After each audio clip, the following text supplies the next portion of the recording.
रमज़ान अल मुबारक की आमद के साथ ही तलब में इजाफे के बाइस मार्केटों में बेसन, खजूर और चीनी की कीमतों में भी बड़ा इजाफा देखा जा रहा है।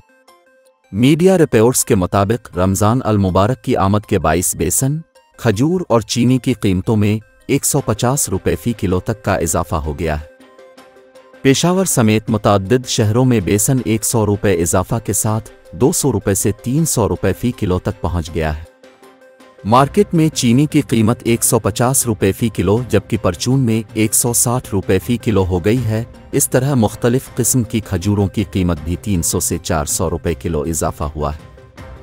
होलसेल मार्केट गल्ला मंडी में रमज़ान की आमद से चंद रोज़ कबल ईरानी खजूर की कीमत में बड़ा इजाफा हो गया है। 4000 रुपये इजाफे के बाद मंडी में खजूर 12,000 से बढ़कर 16,000 रुपये फ़ी मन हो गई। आड़तियों के मुताबिक 15 शाबान से 15 रमज़ान तक खजूर की ज़ख़ीरा अंदोज़ी होती है। ज़ख़ीरा अंदोज़ी की वजह से खजूर मार्केट में शॉर्ट है और महंगी फ़रोख्त हो रही है।